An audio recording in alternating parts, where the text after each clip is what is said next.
Good morning. I assume that response means you can hear me okay. Welcome to Yale, welcome to the Macmillan Center for International and Area Studies, and welcome to the Gilder Lehrman Center. I'm David Blight. I direct the Gilder Lehrman Center, and I've directed it now for something like 15 years. I want to say a word or two about how we put this particular conference together, and particularly thank my colleague Noah Lenski and a few other people in a moment. The Gilder Lehrman Center was founded 21 years ago. It was the first of its kind in the world, an institute or research center devoted to the study of slavery and abolition, and as we now put it, slavery, its many abolitions, and its many legacies across all borders and all time. That broadens the subject about as broad as you can make it. We have done conferences. We do an annual conference every year on all kinds of topics. Some of you are veterans of several of those conferences. I don't know that anyone's been to all of them. Maybe there are people. We've done conferences on areas of the world. We've done the Indian Ocean. We've done various parts of the Atlantic. We've done Jamaica. Next year we're doing Cuba. We've done emancipation in the Spanish Empire of South America, etc. We've also done topical conferences. Our second conference, done in 2000, was on arming slaves from the ancient world to the American Civil War. I think that's the only time the word ancient appears in one of our conference titles. But we've done conferences on women and slavery over the centuries. We've done two conferences on contemporary human trafficking and modern contemporary forms of slavery and the new abolition movements against that. We've done conferences on art, particularly with the British Arts Center. And this is a new subject, though, for us. We've never really done slavery and antiquity. And this began about 2 years ago, really, in conversation with Noel, with Joe Manning, they educating me on how this is a growing and important field within ancient studies. And then increasingly we began to talk about what kinds of comparisons could we do, how to compare to the more modern systems of slavery, and hence the mixture of scholars you will see and hear from at this conference. Both scholars from about the ancient world and scholars about the 18th and 19th century Atlantic world, a rich mix, and an attempt at the old-fashioned effort of comparative history. It ain't dead, as they say. So welcome to this year's annual conference, a deep history of slavery. I want to say a word about the Gilder Lehrman Center, too. For those of you who are new to us, which is many of you, this center has survived in large part because of the generosity of Richard Gilder, a Yale graduate of the 1950s. He's been enormously generous. So have a few other people in supporting us. So have a few foundations. But we exist, first of all, as a research center. We give out about 10 fellowships a year, now including 2 fellowships, 2 full-year fellowships on modern contemporary slavery, which is an important initiative to us. But we've now had close to 400 people as presenters at our conferences. We estimate somewhere between 4,000 and 5,000 people have attended our conferences. We've done outreach to school teachers, museum professionals, public historians now for years, and that is in the hundreds and hundreds of people. And we are trying in every way we can to take this story, this huge, complicated story of forced labor, of compulsion, of systems of bondage and systems of slavery, and the stories of the abolition of this to the broadest possible public. In fact, if we have any kind of new purpose or motto, it is to do what Yale can do best, which is create knowledge and teach out to the world. This is not just for us. This is for everybody else we can reach.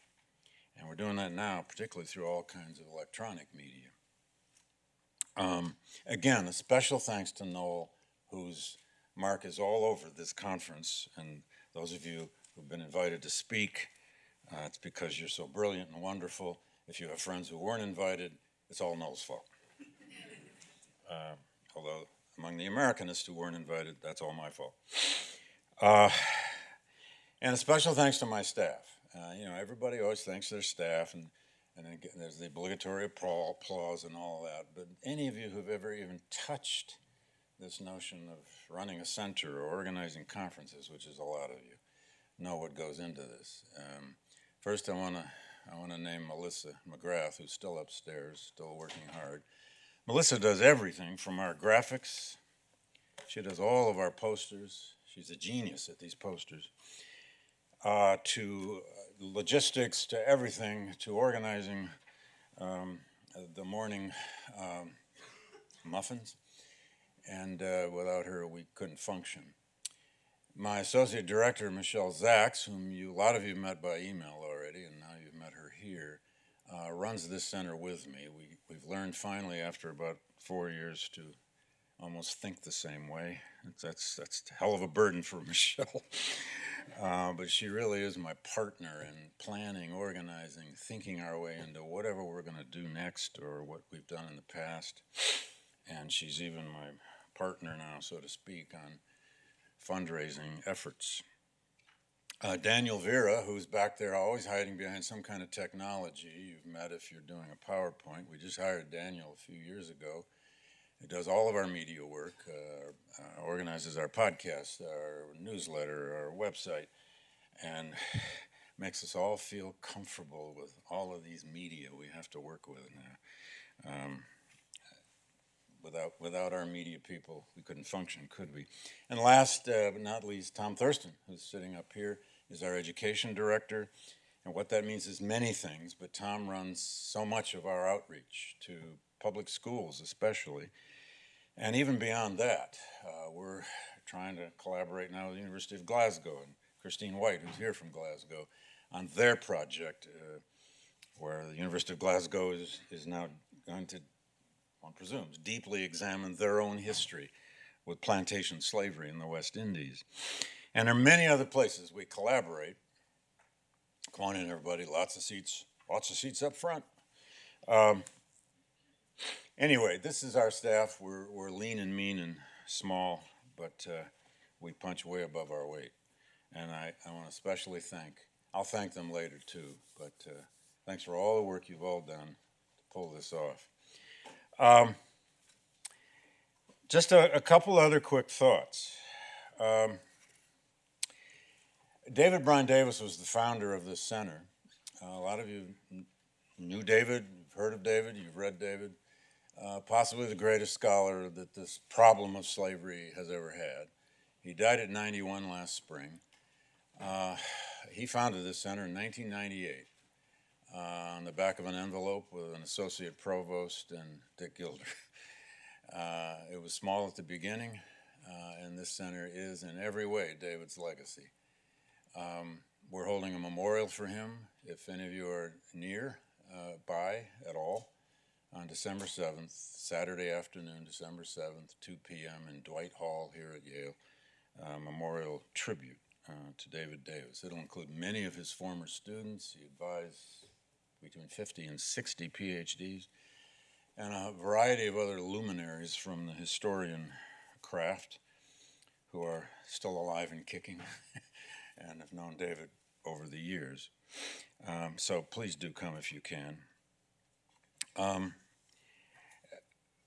I'm not going to quote David this morning. I got up early this morning and was reading a dozen different little things by David Davis. I may save that for the end. I need to think on it a little more. He wrote so much about just this idea of slavery across all time. In fact, David was the Atlantic scholar before anyone called people Atlantic scholars. And he wrote beyond the Atlantic, or he thought beyond the Atlantic. but perhaps more on David at our ending roundtable. But in glancing around at thinkers about this problem, I landed on this passage from, of all people, Voltaire. Don't chuckle. Slavery is as ancient as war, he said, and war is as ancient as human nature. Society was so accustomed to this degradation of the species that Epictetus, who was assuredly worth more than his master, never expresses any surprise at his being a slave. No legislator of antiquity ever attempted to abrogate slavery. On the contrary, the people most enthusiastic for liberty, the Athenians, the Lacedaemonians, the Romans, and the Carthaginians, were those who enacted the most severe laws against their serfs. The right of life and death over them was one of the principles of society. It must be confessed that of all wars, that of Spartacus was perhaps the most just and possibly the only one that was ever absolutely so. The ubiquity of slavery across human history is, of course, part of our subject here today, but it's always been in different forms.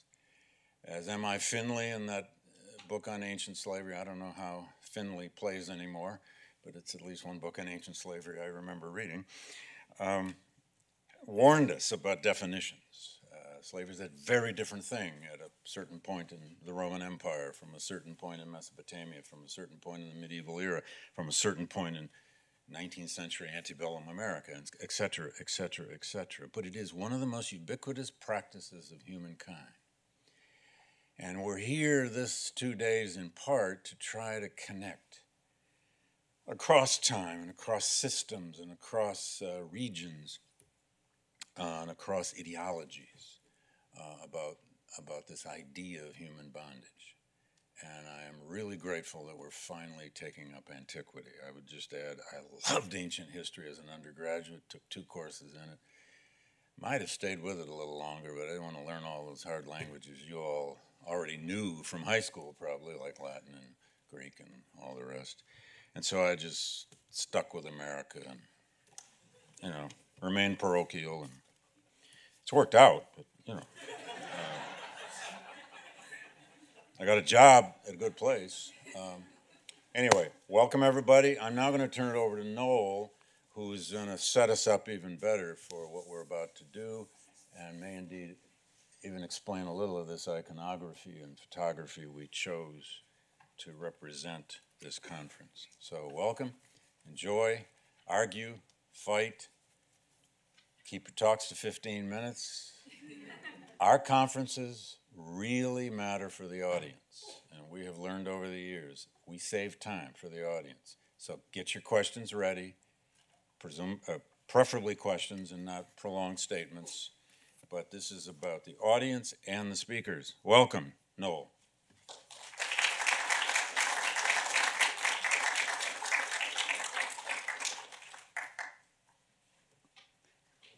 Thanks very much to David.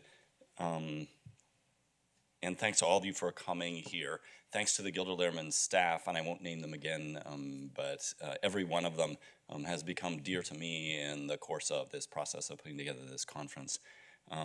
I'm going to compress my remarks a little bit because it turns out that our first paper there was a bit longer than it might have been, and therefore I'm going to accordion my presentation down, and I might skip over some slides, but I do want to begin by talking about the images that are up here, and I want to thank Michelle Zaks for pointing us in the direction of this as our images on our conference poster, and then Melissa McGrath for designing it. Originally, when Michelle solicited some images to go on the poster, I sent some very predictable images of ancient peoples and modern peoples in chains. And this is a reality of slavery that all of us have to face, but it's a reality that is working to efface and to deface the humanity of these people. And she said, let's not go there. And I thought, that's absolutely right. Let's think about these people as people in all of their humanity. And I do hope that we spend a lot of time sitting with that idea over the course of the next 2 days, so that in the end I chose this image, which is a tomb inscription of 2 freed people from Rome. And you can see on their faces sort of etched the pain that they experienced as slaves, and the dignity that they've nevertheless retained. And then you can see the same in the image on the left as well, who are 2 people who survived the ordeal of American slavery and came out on the other end as free people as well. And I want us to think about the possibilities for liberation discourse here over the next 2 days, and not just enslavement discourse as we move forward. I'll have to struggle for a bit to advance my slides. That works. I then want to turn to the notion that the dialogue we're about to have is one that is really as old as the United States. And I want to read 2 long quotes and therefore eat up a lot of my time. But one of them from Thomas Jefferson, and another a response to Thomas Jefferson. And here I want to give a call out to my PhD student, Daniel Graves, who's working on a very interesting dissertation about Jefferson and the classics, in which he has a very interesting chapter about this very problem, and he sits here in the audience right now. So Jefferson says in his notes on the state of Virginia, query number 14, the same Cato, on a principle of economy, always sold his sick and superannuated slaves. He gives it as a standing precept to a master visiting his farm to sell his old oxen, old wagons, old tools, old and diseased servants, and everything else become useless. And then I'll skip the Latin so that David doesn't have to struggle with that. The American slaves cannot enumerate this among the injuries and insults they receive. Yet, notwithstanding those and other discouraging circumstances among the Romans, their slaves were often their rarest artists. They excelled too in science, in so much as to be usually employed as tutors to their masters' children. Epictetus, Terence, and Phaedrus were slaves, but they were of the race of whites. It's not their condition then, but nature, which has produced the distinction.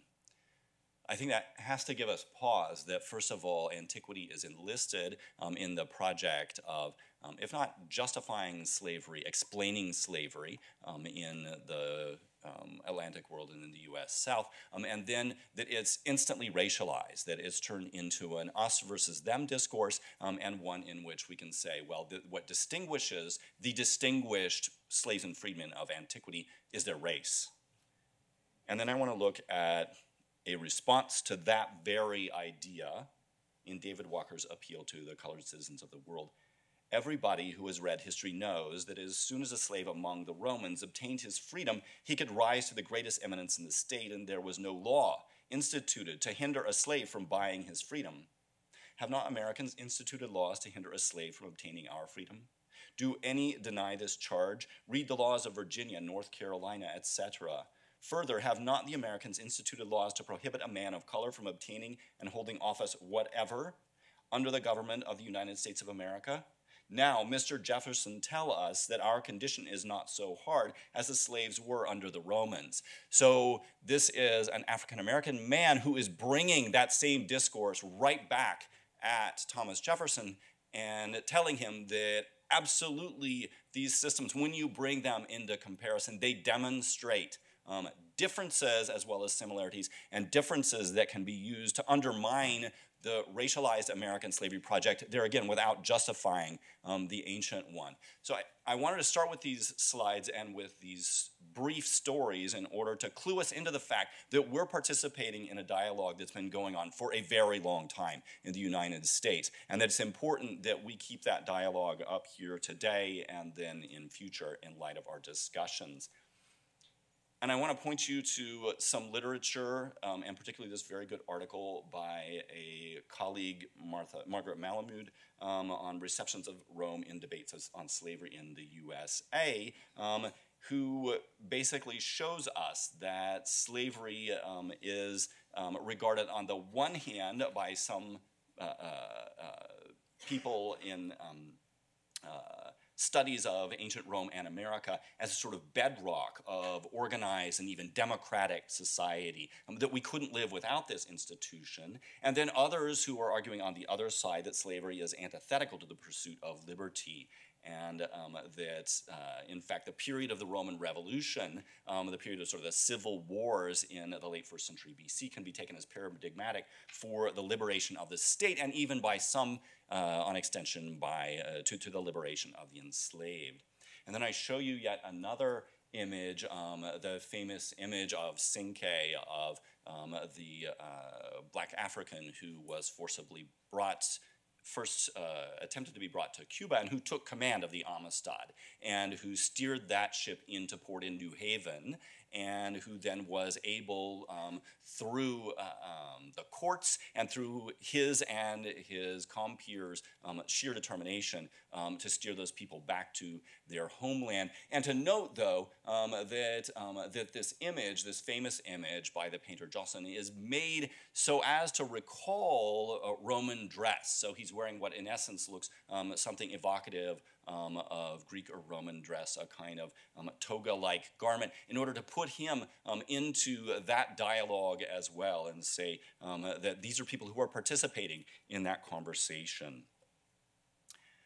I'm going to have to really race through these slides because I'm not going to have time to cover the things that I wanted to, but I want to think about comparative methods and about maybe the evolution of those over time. I think that people who work on ancient slavery have long looked to, especially the Atlantic world, but really comparative methods in general, in order to inform our discourse, in no small part because of the absence of a larger source pool. And that those have developed from a maybe Marxist model that seems quite teleological in their stadial developments of modes of production that eventually escape from slavery and get us to capitalism, to things that are more maybe nomological in a Weberian sense, and that are picked up by M.I. Finley, that was mentioned by David Blight, where you can talk about particular kinds of societies and how they fit particular nomological definitions and can therefore be set apart as slave societies. And in Finley's and many other historians' notion in maybe 20 and 30 years back,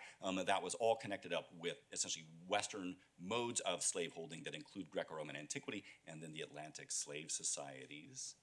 To things that are more, I would say, genetic models, and here I'd put David Bryan Davis and just single out this one book, Inhuman Bondage, to talk about kind of discourses and modes of slavery that are transmitted culturally across the Western world and make their way across the Atlantic without necessarily being fit into such well-defined models.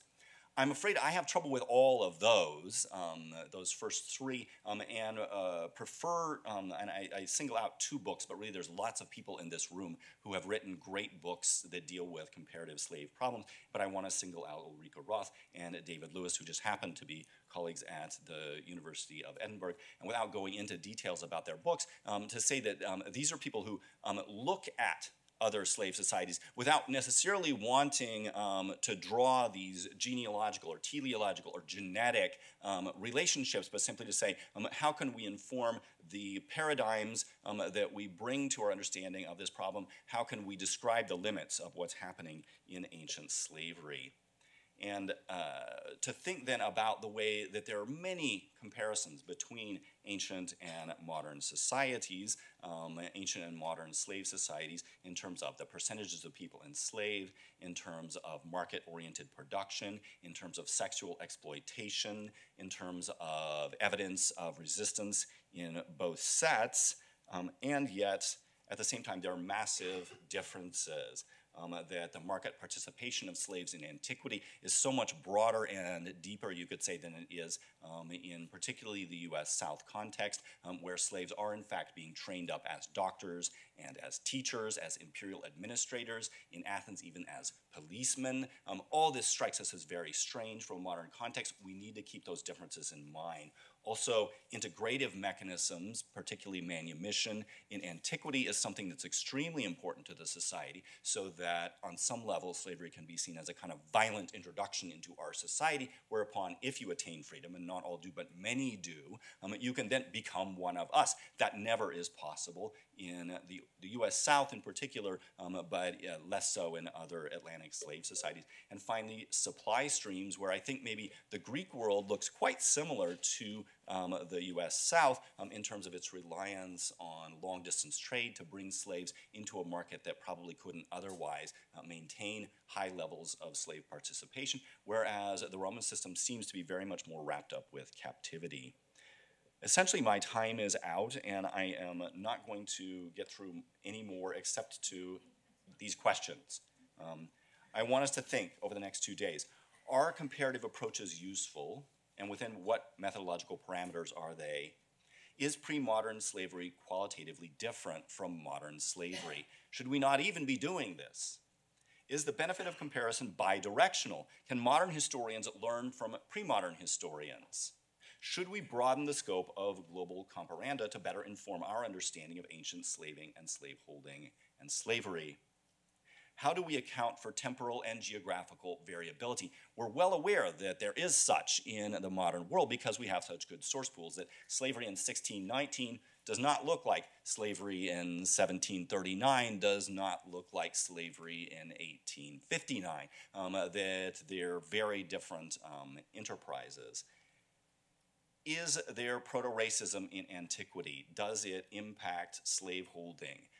This is a question that's come up in the last decade or so, and I think it's something that we need to sit with as ancient historians that we haven't done enough work on. How might the expansion of our conceptions of slaving and slaveholding and slavery impact our ability to cope with new forms of slavery and human trafficking in the contemporary world? And I want us to keep that in mind too, that as we think about slavery more as a human phenomenon, something that we do to each other, and that we're still doing to each other, how can our historical and historicizing discourse be imported into the problems that we face even today with slavery and human trafficking? So now I'm 2 minutes over, and yeah, absolutely. Absolutely.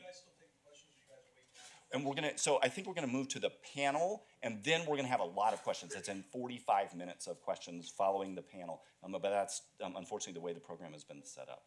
Okay. Or fortunately, you could say, because now it's my pleasure to introduce our 3 panelists, and they are in this opening panel here on forms of slavery and other forms of dependency.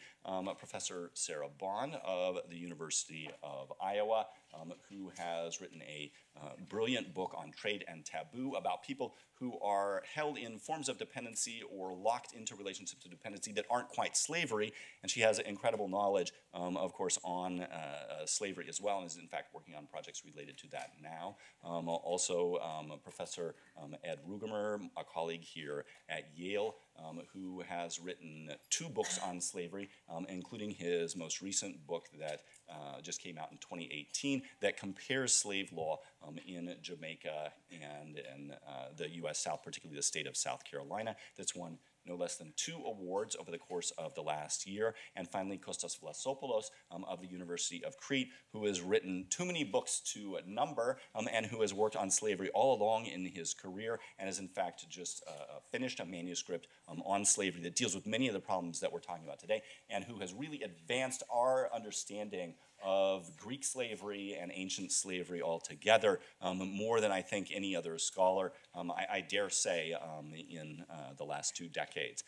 So with those brief introductions now, we'll go in the order that it was printed in the program for the presentations. It's simply alphabetical order. There's no good order to do this. So, and I'll turn it over to Sarah Bond.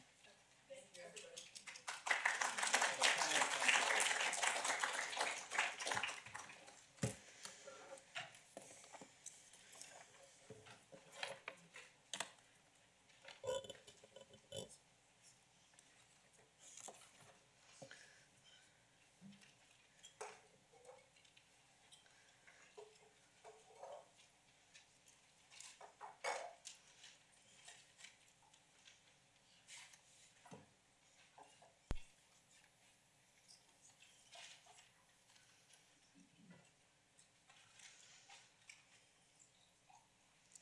There we go.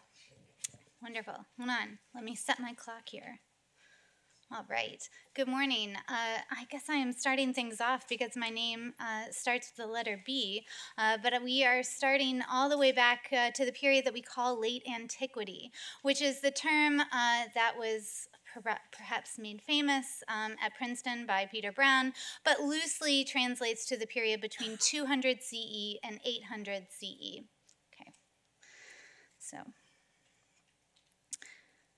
the medium of inscriptions can open a window into the lives of enslaved and unfree workers in stigmatized artisan occupations, specifically their part within a pivotal social unit of the ancient world, the association. Often termed collegia, corpora, or societates in the Latin West, and thiasoi, koina, or synodoi in the Greek East, these associations in many ways parallel the function of social clubs, medieval guilds, or labor unions. In recent years, scholars have focused on communal aspects of the collegium, such as associative feasting, as well as the import of patronage, membership, and ritual. These studies have emphasized the central role collegia played in the lives of workers, not only in religious and civic matters, but also by providing economic support and even burial services. However, modern engagement with the creation, membership, and social experience of involuntary collegia, formed in the late Roman Empire, has been much more difficult to access. A study of many laborers relegated to involuntary collegia of bakers, swineherders, textile workers, armorers, mint workers, purple dye workers, and many other artisans from the 3rd century onward revealed that while legislation provides pivotal insight into the organizational structure of such a massive late Roman system of forced or legally required manufacturing, the epigraphic evidence for these associations is often coerced and without the sentiment of voluntary associations with members who freely chose to join the group. Despite less epigraphic or papyrological evidence to attest to the personal experience of workers in these involuntary associations, I would like to argue today that further exploration of these compulsory collegia and use of comparative historical methods can perhaps be used to illustrate and then better access the state's use of legal status in the late Roman Empire to marginalize workers viewed as essential to the economic functioning of the state, a system which bound them into occupations they were not legally allowed to leave, and for many created a type of economic unfreedom quite different from chattel slavery, but still encumbering to movement, marriage, and free will. In addition to prohibitions on marriage or location change, legal stigmas of disrepute, such as infamia or ignominia, were also employed as a means of securing laborers within professions deemed essential to the state. But despite some limitations on their occupational and social liberties, the degraded legal status that so often accompanied service in some of these compulsory trades in the later empire did not necessarily inhibit workers altogether from attaining more localized prestige, but rather kept them from full legal capabilities, such as, say, the ability to bring certain suits against higher status individuals in courts of law. While there were chattel workers in associations that fed, clothed, and maintained the late Roman Empire, many members were manumitted freedmen or even wealthy elites who remained citizens while simply being bound in states of economic unfreedom to their occupation. For some of the legal antecedents of the more widespread crystallization of unfreedom within Roman compulsory trade associations in their transition from voluntary to involuntary service, we must look to anti-corruption techniques of the early 4th century CE. Dating to November or December of 301 CE, the Price Edict of Diocletian provided over 1,000 prices for goods and standard wages for several occupations. Even if it was well beyond the bounds of feasible market enforcement, the dozens of pieces of the inscription found predominantly in cities of the Eastern Empire do at least provide an insight into the Roman labor market in the early 4th century and once again exposes a regime attempting to assess, archive, and impose organization on an empire that simply did not fall into line.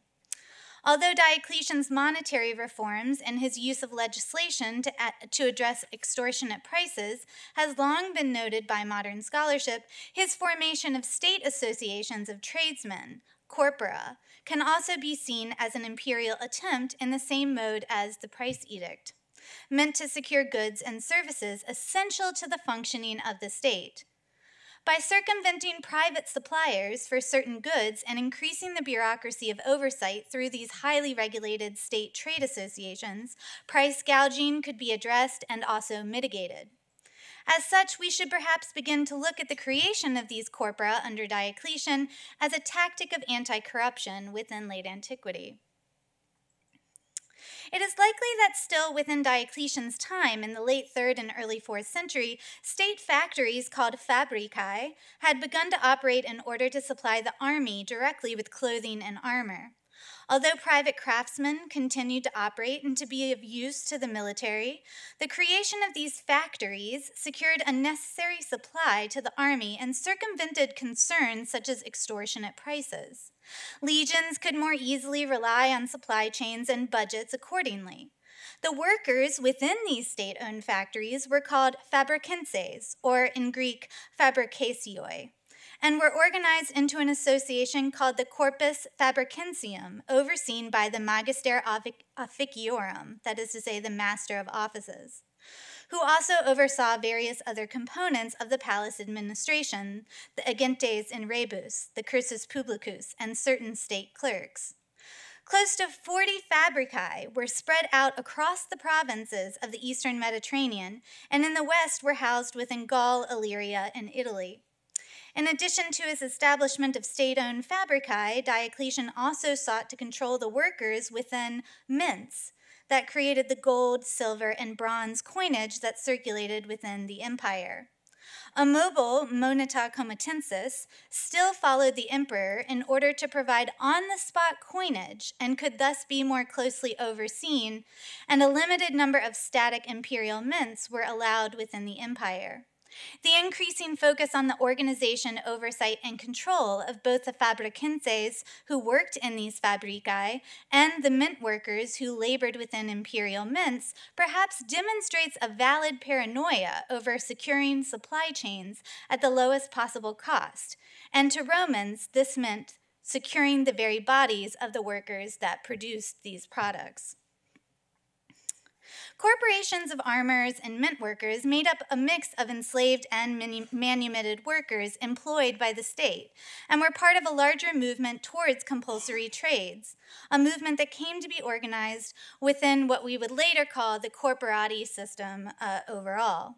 Several trades that contributed to the food supply also became compulsory labor along with the state fabricae, including suarii, that is to say pork suppliers, pistores, who are the bakers, piscatores, which are the fishermen, and navicularii, who are the shippers who bring all of these products up rivers and along waterways.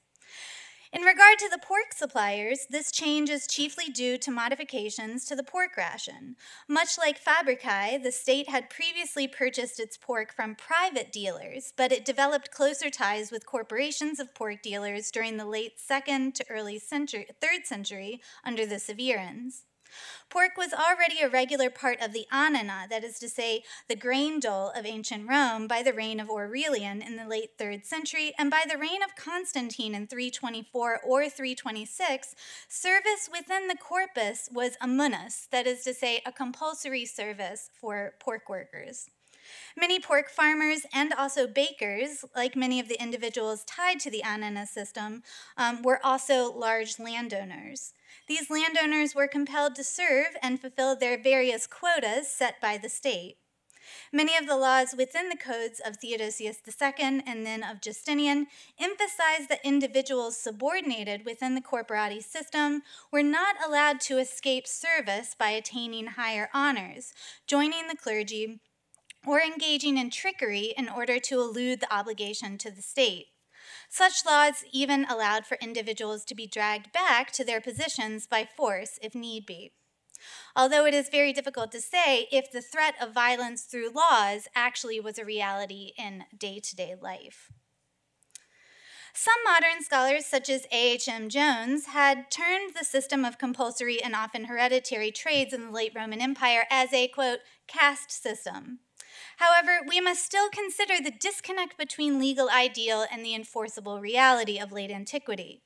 There simply was not a large enough urban police force or sufficient soldiers dedicated to the purpose in order to oversee each tradesman who had fled from his corpus or collegium into a Mediterranean world without driver's license or identity databases which could positively ID people.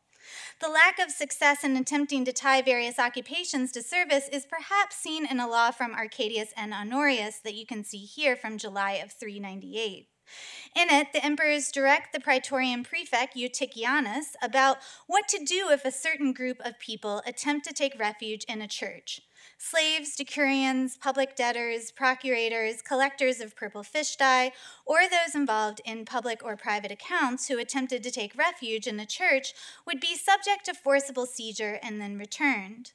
Not even the socio-legal right of sanctuary could be claimed for these individuals.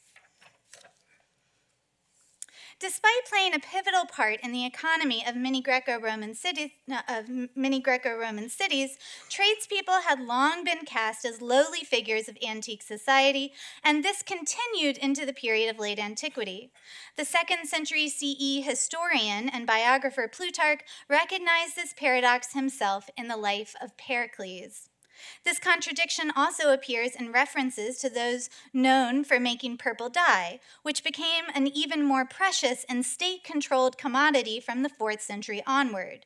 A case study I will now very quickly explore as a way of showing how we can perhaps access the experiences of purple dye workers through a comparison of workers of indigo within the antebellum South.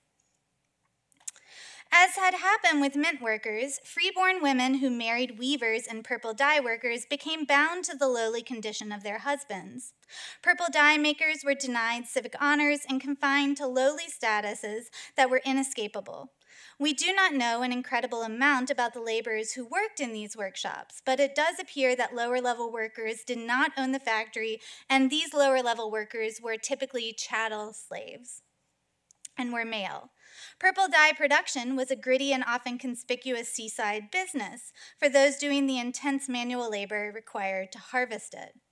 Cities and areas in the east, such as Beirut and Tyre, depended on the precious dye until the state consolidation and tighter control of Tyrian purple that perhaps began under the Roman Emperor Severus Alexander in the early 3rd century CE, and intensified up to the reign of Justinian. During the late Roman Empire, laws restricted the wearing of Tyrian purple to just the imperial family.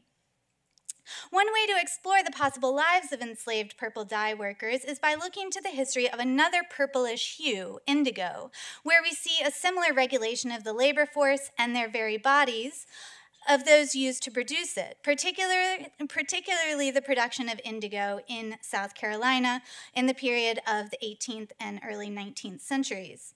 In Latin, it was called indicum and was introduced to Romans probably around the reign of the Emperor Augustus. The popularity and potential for profit from indigo dye lasted into the early modern period and extended into the New World during the middle of the 18th century in particular. Indigo was an integral part of the transatlantic slave trade, wherein many slaves were brought from West Africa into the West Indies and the Americas in order to grow and then harvest the valuable plant. The popularity and potential for profit from indigo dye lasted into the early modern period and extended into the New World during the middle of the 18th century in particular. In the conclusion to her book, Red, White, and Black and Male,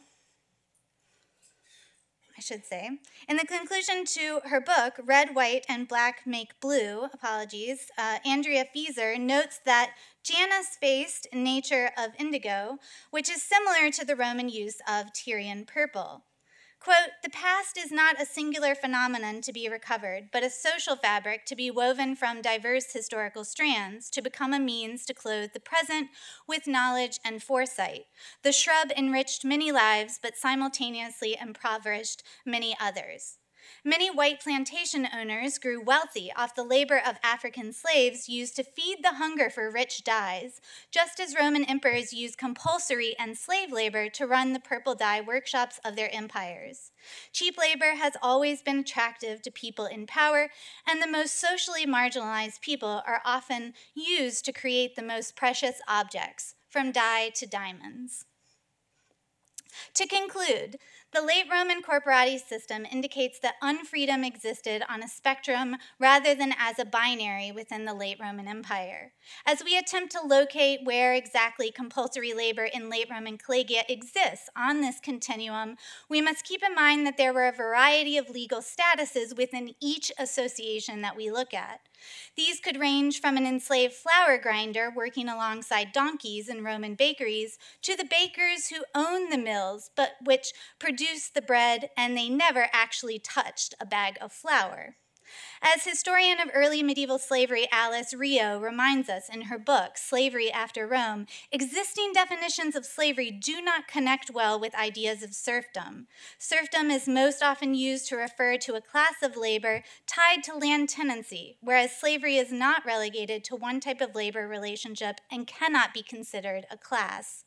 It is dangerous and imprecise to refer to all those individuals within late Roman compulsory collegia as, quote, slaves, or to believe the melodramatic laments of late antique landowners who claimed to be in the chains of bondage, as was a common tactic within 19th and early 20th century scholarship on these associations. Instead, we must visualize a vertical spectrum, or y-axis, of unfreedom within these associations, which ran the gambit from chattel slavery at the bottom to compelled state service for rich landowners in Rome at the very top. Thank you.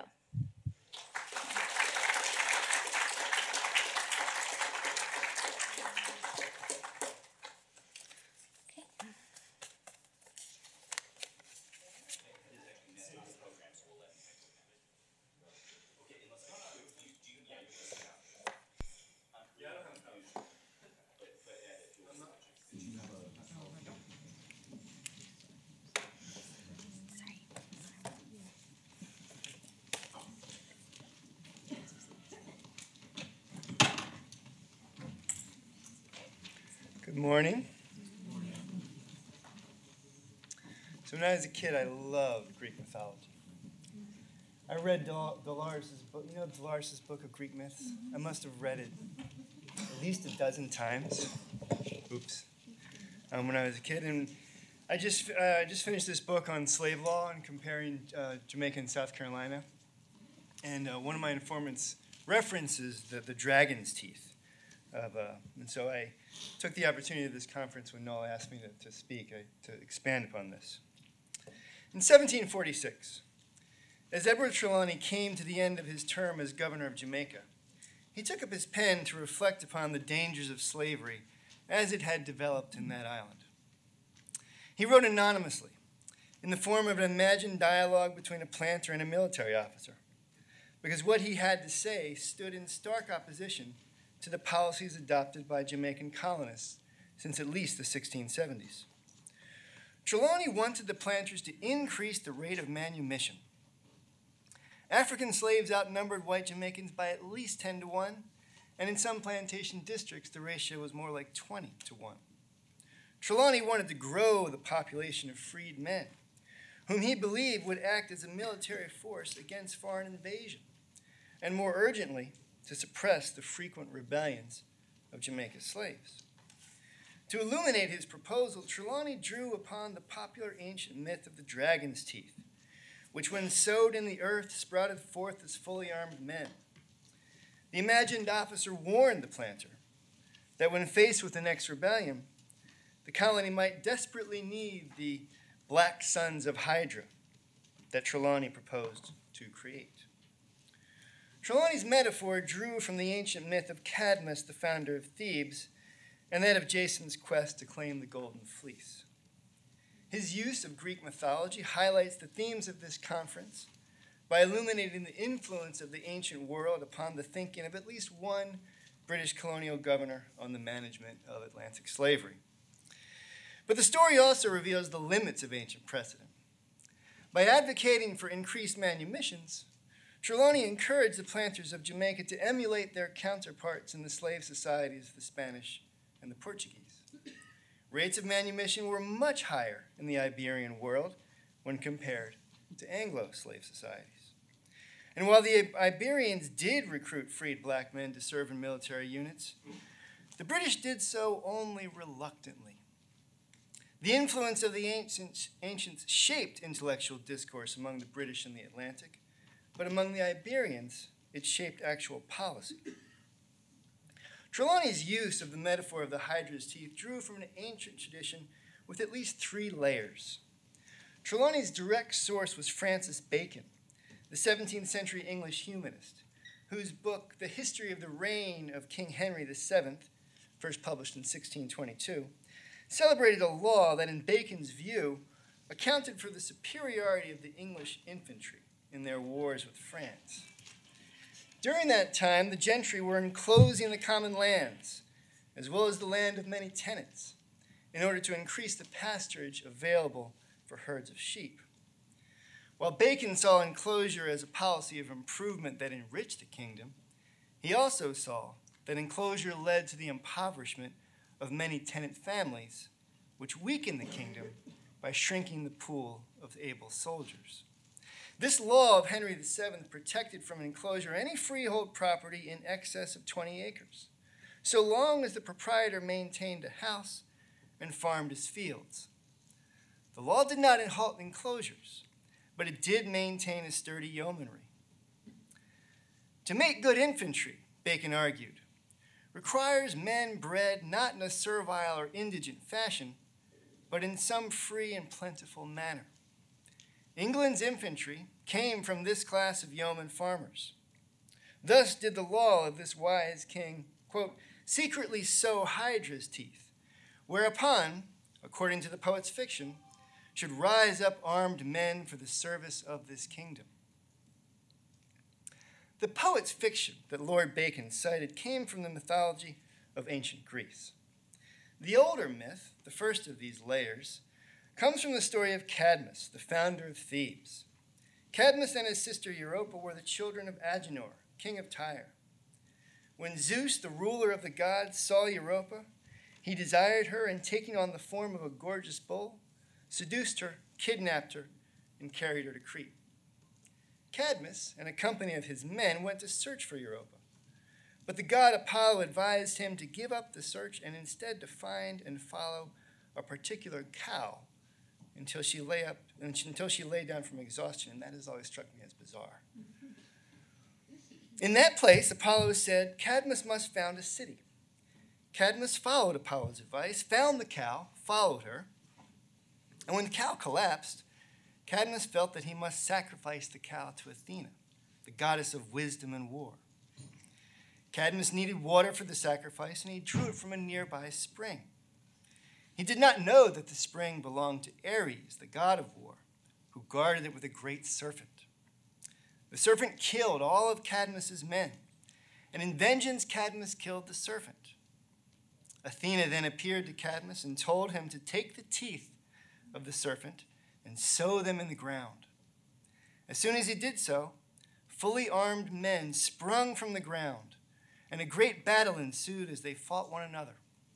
At the end of the battle, 5 men were left standing, and from these 5 descended the founding families of Thebes. This is an ancient tale of colonization. The intercession of Athena gives to the story its martial metaphor of the dragon's teeth, which transform the symbolism of fertile ground. Unlike the seed of the farmer, which when planted and cultivated gives birth to life-giving grains, Athena's gift to Cadmus gives birth to soldiers. The magic of the dragon's teeth echoes the story of Athena's own birth. Athena was not born of a woman, but rather from the skull of Zeus himself. Zeus had impregnated her mother, Metis, but he feared his own offspring and devoured Metis. Athena thus developed in the belly of Zeus and sprang forth from his head fully grown, resplendent in golden armor and bearing a sharp spear. Athena thus imparted a portion of her own divine genesis to the teeth of the slain dragon, which became for Cadmus the soldiers of colonization. I'm going to skip the story of Jason because it's interesting, but it's basically the same idea that these teeth are sewn and they come up as soldiers. The association of the dragon's teeth with war and colonization made this metaphor perfectly apt for Francis Bacon and for Edward Trelawney. Bacon's career coincided with the dawn of English colonization in the Atlantic, and Trelawney governed Great Britain's wealthiest colony during a period of great turmoil. Ever since 1655, when the English seized Jamaica from the Spanish, enslaved Africans broke their chains and ensconced themselves in the island's mountainous interior as Maroons. Their number grew along with the colony, particularly in the 1690s, through several mass escapes of recently imported Africans from the Gold Coast. The Maroons raided the plantations with increasing regularity, and the colony responded by creating military patrols, supported by enslaved porters, to go after the Maroons. In the 1730s, Jamaica received 6 companies of British regulars to fight the Maroons in what is known in Jamaican history as the First Maroon War. Colonists were forced to abandon large swaths of the island because of the depredations of the Maroons. Governor Trelawney arrived in the middle of this. He visited the mountains with the troops and was astonished by the landscape.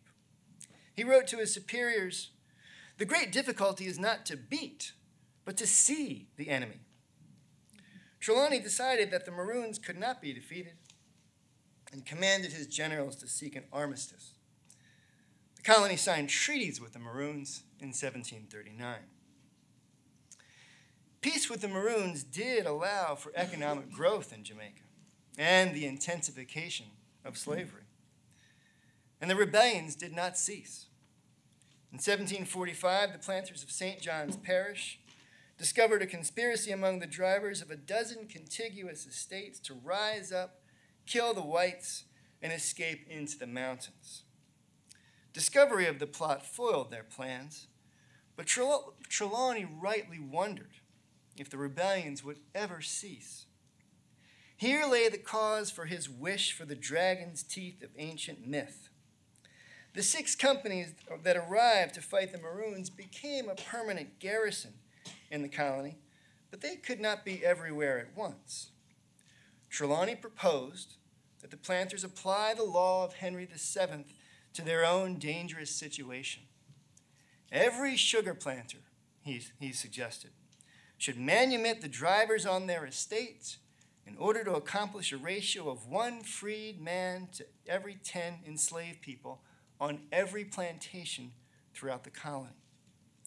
The planters should give to these men 20 acres of their own, which Trelawney believed would transform them into black sons of the Hydra, a valuable fighting force loyal to the planters, the imperial equivalent of the sturdy yeomanry that Francis Bacon celebrated. Trelawney advised the planters to follow the precedent of their Spanish neighbors. He did not say this explicitly, but as a trained military officer, Trelawney knew very well that English forces in the Americas often faced black soldiers when they fought against the Spanish. The difference between these 2 Atlantic empires lay in their very different legal traditions. The slave law of the Iberian colonies drew from the Siete Partidas, a 14th century compilation of the laws of Castile, based in part upon the Justinian Code of the 6th century. In Castile, as in Rome, slaveholders had the right to manumit a slave for meritorious service through self-purchase by the slave or through a will. As a result, the number of freed people in Iberian societies could be quite significant, and many served in the armed forces. In contrast, the slave law of the British Empire emerged from the colonial assemblies beginning in the mid-17th century. Slaveholding colonists wrote the laws that governed their slaves, and they put severe limits on manumission. The first assemblies to pass comprehensive slave codes in the English Caribbean did not even imagine the possibility of a codified path to freedom. In many Anglo slave societies, including Jamaica, masters who wanted to manumit a slave had to petition the assembly for a special law to do so. As a result, the number of free men of color available for military service in the British Empire remained very low. And the planters wanted it that way. In 1778, during the American Revolution, when the French naval presence in the Caribbean threatened Jamaica, Governor John Dowling proposed raising troops among the free-colored men of the island. Absentee planters in London rejected the idea out of hand and lobbied hard against it, successfully. Instead, they raised more than 5,000 pounds sterling to recruit a white regiment from Britain, offering a bounty of 6 guineas to every man who volunteered.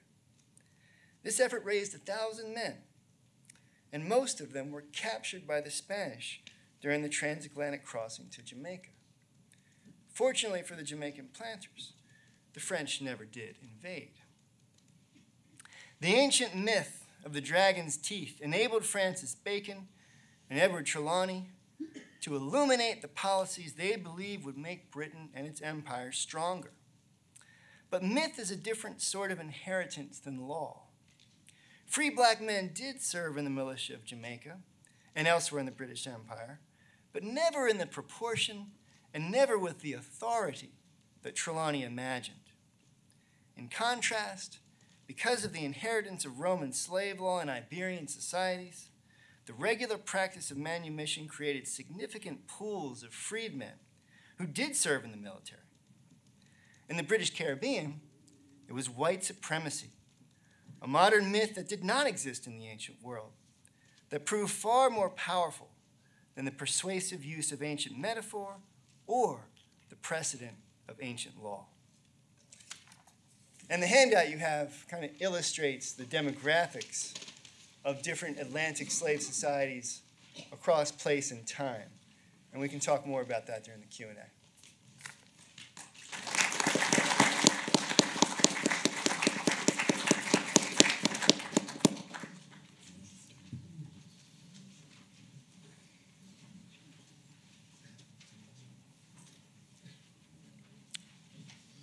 Okay, let me also thank the organizers for this invitation.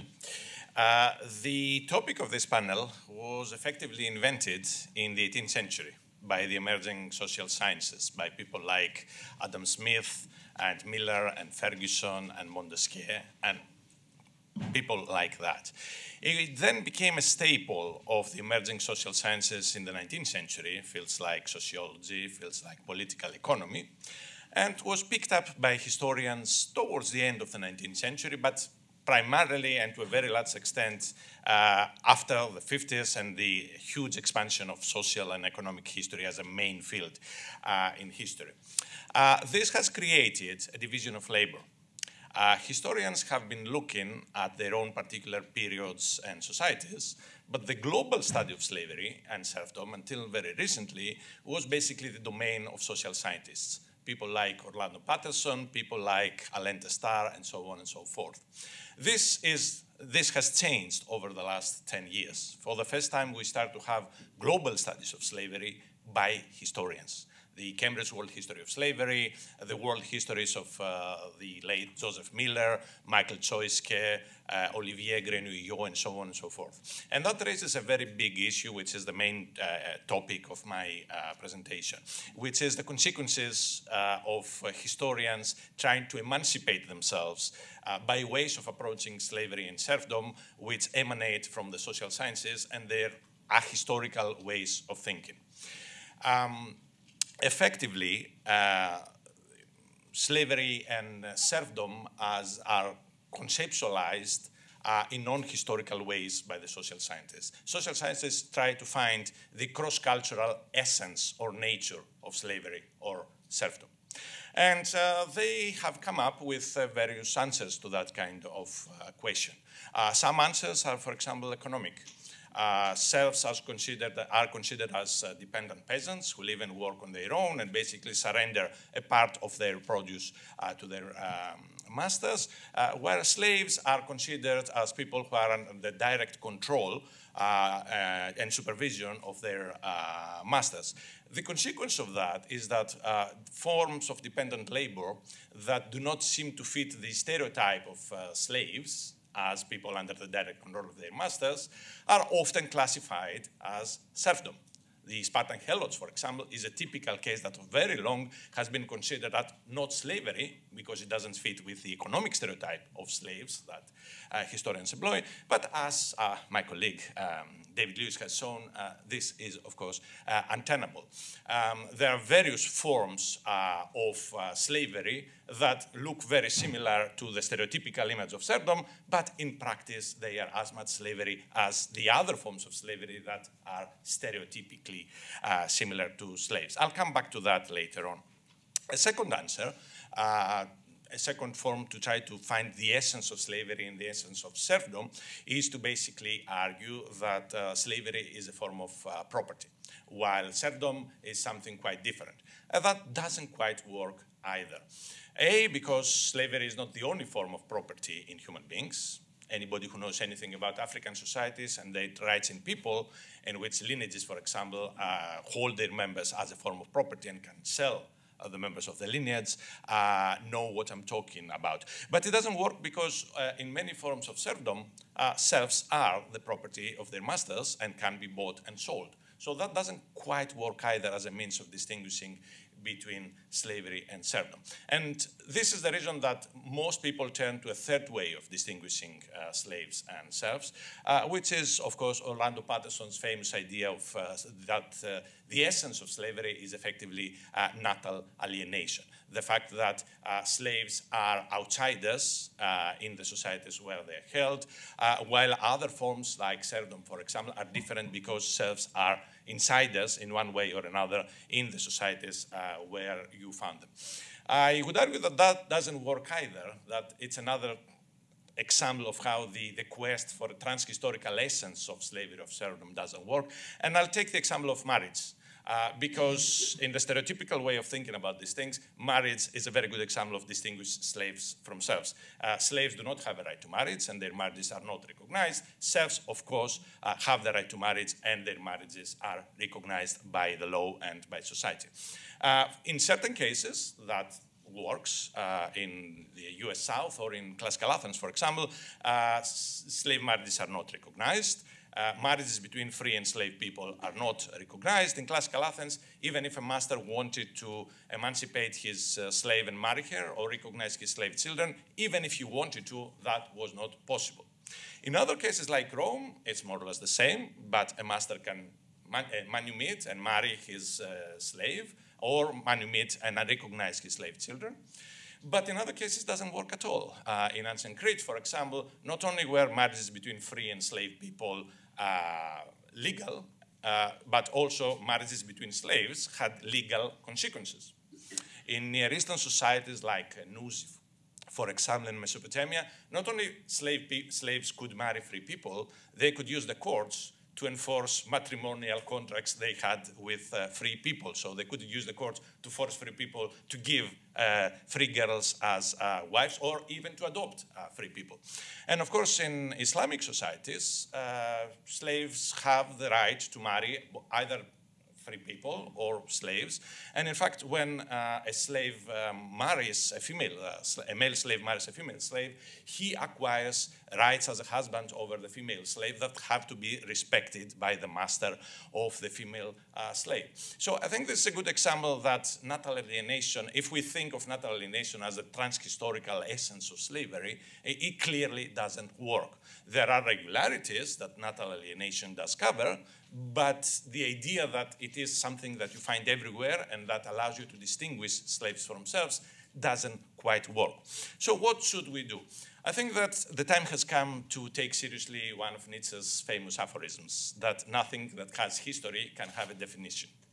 We need to find different historical processual ways of thinking about slavery as a global phenomenon or of thinking about serfdom as a global phenomenon. And I would argue that in the case of slavery, slavery doesn't have a cross-cultural essence, but in all societies, slavery is basically a conglomerate of at least 3 different symbolic systems. The first symbolic system is the symbolic system of slavery as property. This is, of course, necessary. Without that, we wouldn't be able to talk about slavery, but it's not sufficient, because the fact that somebody is a slave doesn't tell you anything about his life, his opportunities, his condition. That's why all societies have a second symbolic system that creates prototypes of slaves by using the distinction between insider and outsider. And the way this happens ranges widely. Slaves might effectively be created as outcasts with no access to the rights and privileges and activities of free people, on the one hand. On the other hand, slaves might be effectively allowed most of the things and privileges of free people, and anything in between. And there is a third symbolic system, the various modalities of slavery.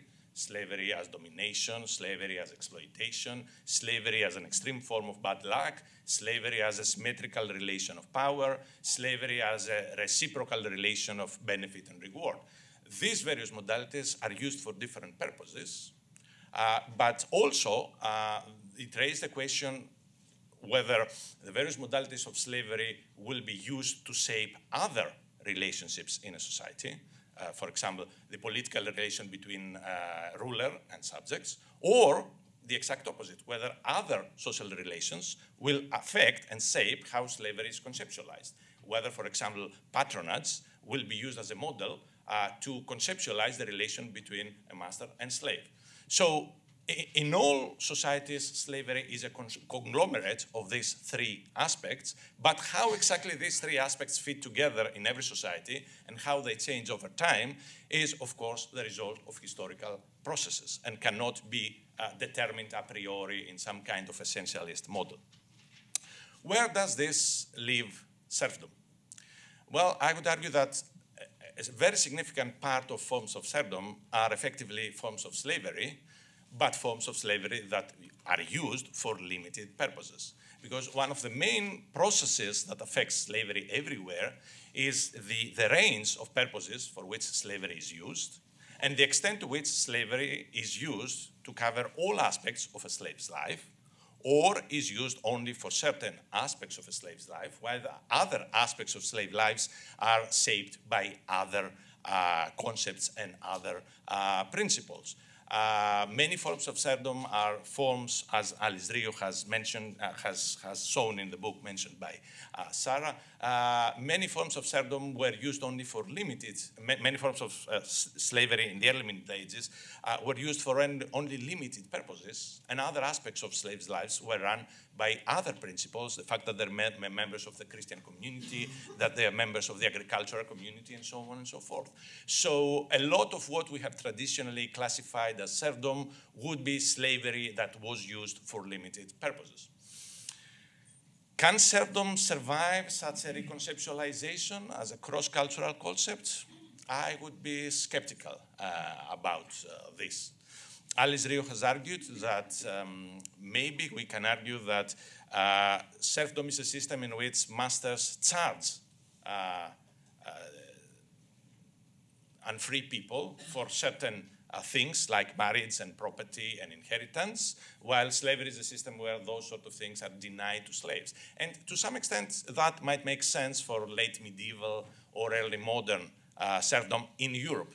Whether it would make sense for forms traditionally classified as serfdom in other parts of the world, I cannot tell, but I would be quite skeptical about it. Whatever the case is, the main point of this paper is that basically we are facing the challenge of creating our own historical vocabulary of looking at these things, creating our own historical frameworks for studying these things.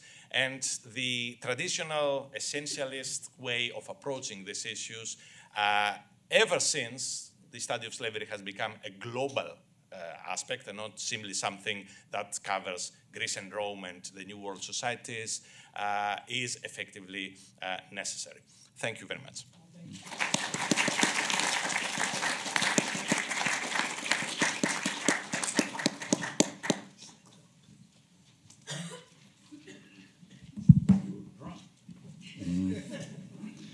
they paid close attention to the time limits imposed on them, and that leaves us lots of time for questions. There will be people who circulate, I believe, with microphones and who can carry a microphone to you. If you wish to ask a question, we'd ask that you wait.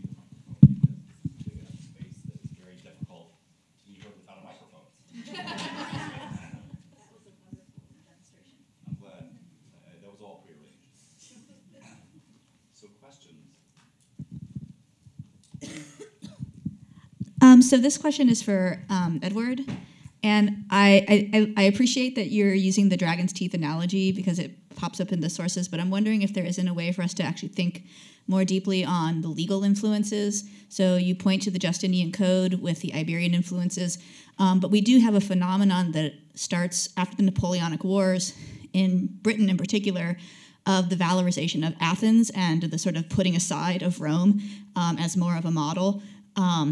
And so when you look to the textual traditions that the British schools and British education system are looking to, it's the Athenian texts, and for that, and the Spartan texts and Spartan ideas. And so for there, you have a very close legal bind between land ownership and the valorization of military service. And so I'm wondering if that isn't the tradition that we want to think through, to think about what our British slave systems are looking towards. With the system of heliotage, with the idea of the hoplite as the sort of idealized warrior group in an Athenian context, since those are the texts they're looking to, those are the models that they're thinking of as the best of antiquity. I don't know if there was a question in there. I'm just wondering if you know if you've thought about other models, or if this is a very new thing. Other scholars have. No,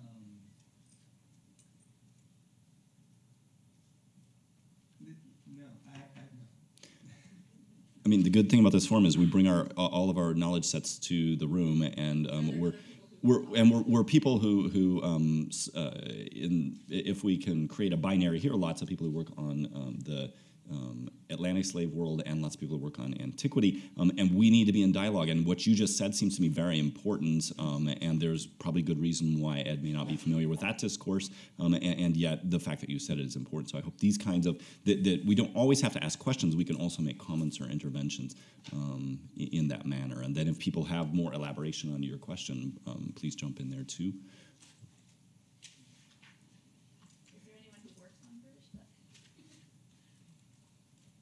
On British slavery.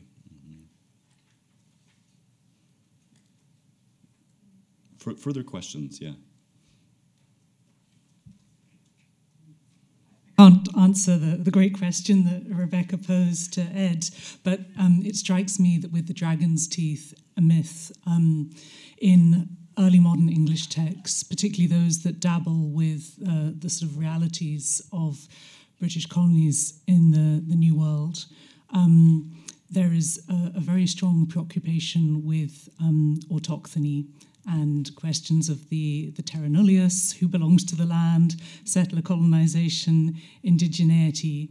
And one of the other sets of myths that resonates around the dragon's teeth is that it's sometimes used to think about what autochthonous birth from the land looks like. So it's actually quite a sort of a slippery, suggestive in negative, subversive ways paradigm that is not perhaps entirely controlled within the text, given, so you said, was that 1622, the text? Yeah. So that's not so long after Shakespeare's Tempest and Caliban. So I think that the dragon's teeth is really exciting and definitely ripe for development and teasing out, and in conjunction with the question that Rebecca's asking.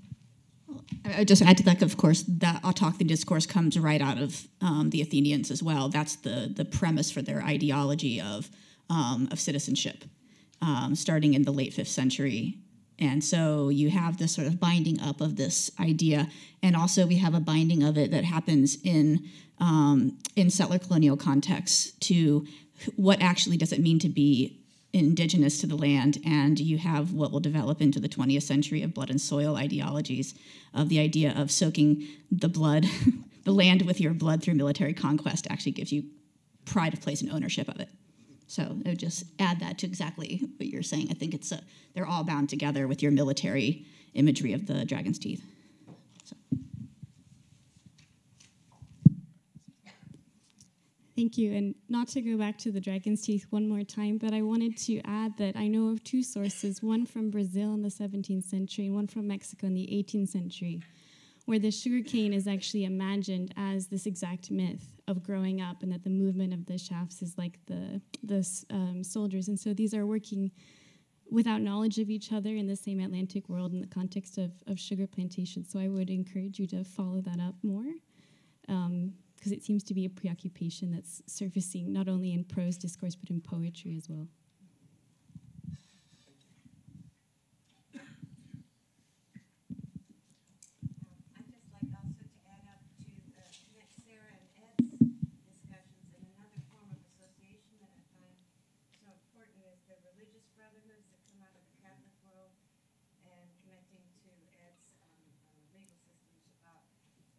The many possibilities for manumission and the inclusion in the community through military service, but also through these religious associations and family structures, if you will, extended family in Latin America through patronage, clientage, all of those sorts of things, and the idiom of family that I haven't heard talked about yet. So those might be some other things.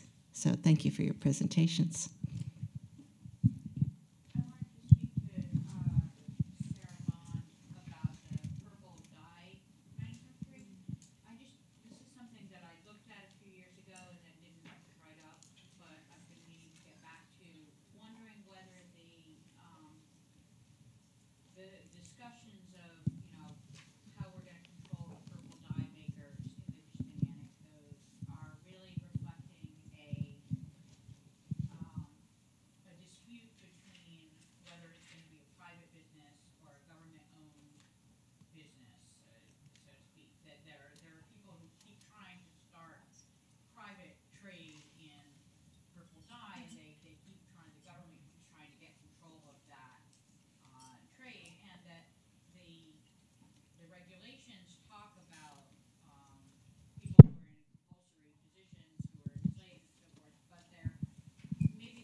What we might call corporatization, that is to say, turning into a corpus of the state. And this is that most of them were enslaved, we believe, that they were of lowly status. We're told by Marshall, who is a satirical poet, and you have to be very careful using satire to reflect reality, but we're told by Marshall and Juvenal about purple dye workers who smell, because if anybody, I don't know if I have made purple dye, and I have also learned how to tan, and both of those things were, I threw up numerous times because it's a horrible smell, and your hands become stained either with urine if you're doing tanning or with purple, but it's like a dark crimson. The piece that I had up there from Qumran is a much more accurate of the Tyrian purple. It's more of a like dark maroon kind of crimson, but a lot of the sources from the 1st and 2nd century do tell us that yes, they were enslaved prior to even becoming part of the state corpus, and so you're right that they're chattel slaves that are either owned by the state, which we know specifically a lot about because of Noel's work with Serfdom was very common, that the state can own groups of slaves called Serfdom, just as in ancient Athens, this was a common thing as well. And so yes, when the state began to regulate purple dye, private workshops closed down. technically, but there likely was still a clandestine trade, both in illegal purple dye, which was made from lichens. They're made from this like mossy fake ripoff Tyrian purple, and then all of the ones that were sold not on the black market by Tyrian, that were actual Tyrian purple, could be worn by the imperial family, but prior to Justinian could still be worn by, for instance, high imperial magistrates and those connected to the government as well. I think you're right that it's chattel slaves at the very bottom of the order, but those who own the actual dye factory is a little bit more up in the air. And for instance, in Acts, we don't know whether she was actually a person that lived, but Lydia, the purple seller in Acts within the Bible, was in fact probably an owner of a purple dye manufacturing workshop, and she seems to have been very much a woman that was free and had capital and liberty. So not all of them were enslaved, but certainly those individuals who owned the workshops then had to transfer technical ownership over to the state and still run it as a business that was overseen by magistrates from about the 3rd century onward. So, yeah. Just as a follow-up, I suspect that a good deal of the production is not, that the limits, saying that only imperial people or whatever, only high magistrates can use Tyrian purple, are a little bit subverted by, I think, probably an export trade. That is, you can produce it, and maybe people in the Roman Empire can't use it, but it's not clear that they're not selling it further east. It's not clear that is either. I mean, it's negative evidence, so I'm very tentative to look at that as something that proves that point either way. So yeah, right. I've written a lot about like the troubles with using the Theodosian and Justinianic codes as a social reality. It's highly problematic to use law codes to draw a picture of what actually happened, because as we all know, we jaywalk and there are laws against jaywalking, right? So you can't use law to show us exactly what happened. But in this case, there isn't enough evidence to say that there was a black market or a huge export of purple dye along the Silk Road that was going east as opposed to coming west. So yeah, I think it's possible, but I don't have any evidence to attest to it. First, I'd been asked to remind the audience to speak directly into the mic or it won't turn on. Dr. Roth? Would you identify yourself, who you are and where you're from? Right, I'm Ulrike Roth, I'm from the University of Edinburgh. I got 2 questions, one for Kostas, one for Sarah. Kostas, your first symbolic universe, that of property. My question is, can you expand on why you're holding on or reintroducing the property definition into your historical universe of slavery? And for Sarah, there was a question about the way you translate it. This is not a technical question, but a question of meaning. Some of the Latin texts, one of the legal texts, I'm using one example, used proper English today that we used. You spoke about, or we wrote, an enslaved male person. But the Latin, the Roman thought, is not about the enslaved male person. It says slave. Why are you changing this? Are you misrepresenting the way they thought? No, she's not here. I don't think Gabrielle Foreman is here. But if she were, I'm sure she would hand out a packet that I'm happy to send to everybody, which talks about the terminology which we use to speak about enslaved individuals. And she has done this for a lot of scholars of the Antebellum South, and because I've worked with her on the Colored Convention project, she's given me it, and we have talked a lot about sensitivity towards language and the translation of the word servus from simply slave to saying enslaved person, right? So you give a personhood to that individual. It's about giving a personhood to, and servus, because in that specific context is followed by ankela, which is a female enslaved woman. That's specifically feminine. I chose in that instance to modify the FAR translation of the Theodosian Code to say male, because it's clear there they're saying servus, which is a male enslaved person, and then an ankela, which we know is a female enslaved woman, this was oftentimes translated as maidservant or maidswoman in earlier translations. But I am following the example of Gabrielle Foreman in saying that we should speak more closely about personhood and not just call somebody a slave when we speak about enslaved individuals. So I'm happy to talk about it farther, but I take your point. I did modify the FAR translation, which had just said slave in the original 1960 some odd translation of the Theodosian Code. But yeah. I agree with your fundamental points. Right. The question is more, are we changing the sources if you put our language into the sources? I think what is meant there is a male enslaved person.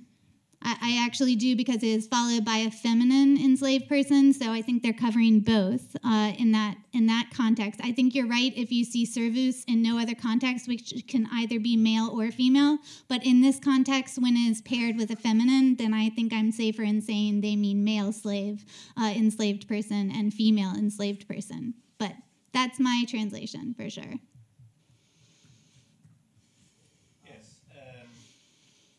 My argument was that it's very problematic to look at property as the cross-historical essence of slavery and to reduce slavery to basically property in human beings.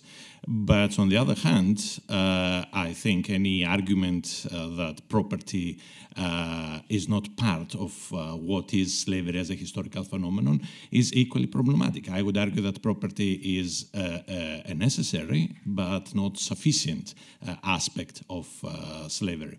So I think, as David has shown in his recent book, property will have to be an important part of how we conceptualize and study slavery as a historical phenomenon. And in fact, we tend to think of property in ahistorical terms, but the moment you actually break down the various elements that go into property, it again becomes a historical category. But then, of course, slavery is not just property, and in fact, property tells you it's important, but it tells you very few things about all the other aspects of slavery. That's why I would argue that any historical study of slavery has to incorporate property along with other symbolic systems for the conglomerate that slavery always forms in space and time.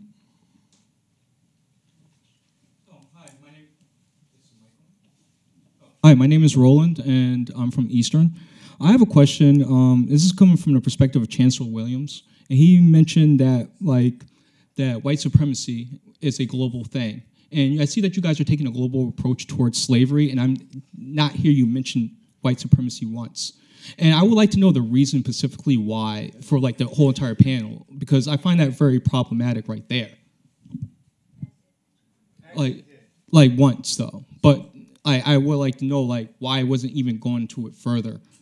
Your question is huge, and I had a slide dedicated to this that I skipped over and probably shouldn't have done, but that the problem of white supremacy is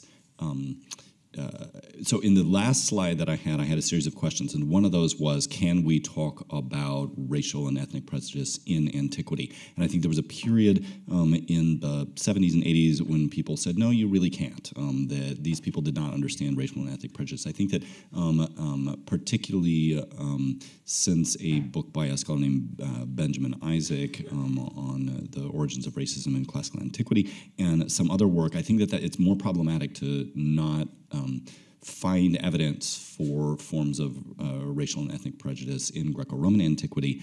Then if you jump over to the modern world, I think that the central difference between Greco-Roman slavery and Atlantic world slavery is the racial paradigm, is racial slavery. And that doesn't mean that the racial paradigm is not involved in ancient slave systems, but it is not at the essence of the way that those systems work, whereas it's very much at the essence of the way that the slave systems in the Atlantic world work.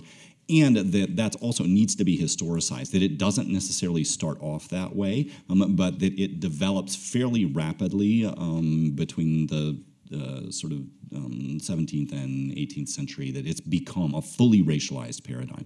And that this then, even after the abolition of slavery, I think spreads out as a global paradigm, as a global phenomenon, so that I think you're absolutely right that white racism is a global problem, just as slavery is a global problem. And I think that even after the abolition of slavery, that the new forms of slavery, and this is where I think that the discourse that Kostas Vlassopoulos is trying to pull us in, and really all of these talks are trying to pull us in a direction of saying that slavery didn't go away, and that there are varieties of forms of slavery and aspects of slavery that then get imported into economic and social and cultural practice, and that the modern racial slave paradigm is a huge one of those that then is a part of that legacy that we face today.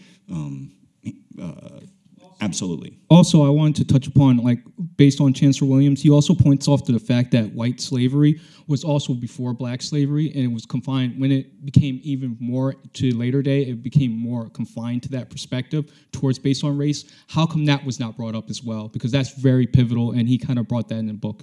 So I'm really kind of concerned about that as well. Because when you take it from a global perspective, it seems like you're undermining what's going on in America, per se, towards black people.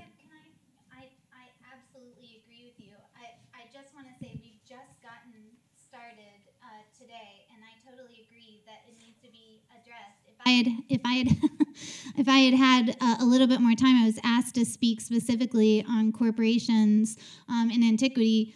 What I normally get asked to talk about is white supremacy and polychromy.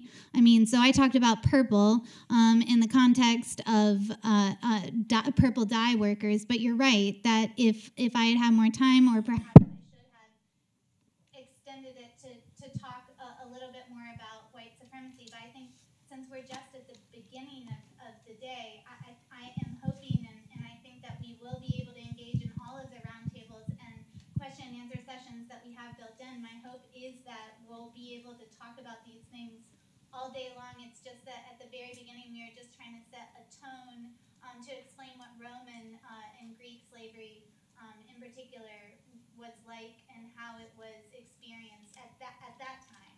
But I think reception is extremely important to understand how it's then reused later on.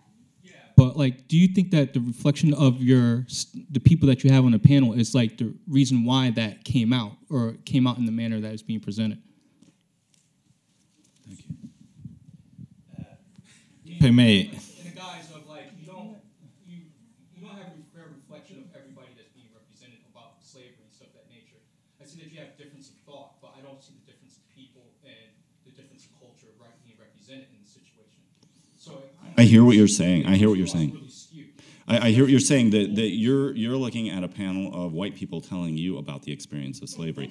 I see exactly what you're saying, and this is a problem that we debated when we tried to set up the panels for this event, and it's a real problem, and it's a problem that also has to do, first of all, let me say this, that we do have people of color involved in subsequent panels, and that for better or worse, it so happens that the lead-off panel turned out to be a bunch of white people, and the two introducers turned out to be two white people too, and that's a problem. I completely agree with that.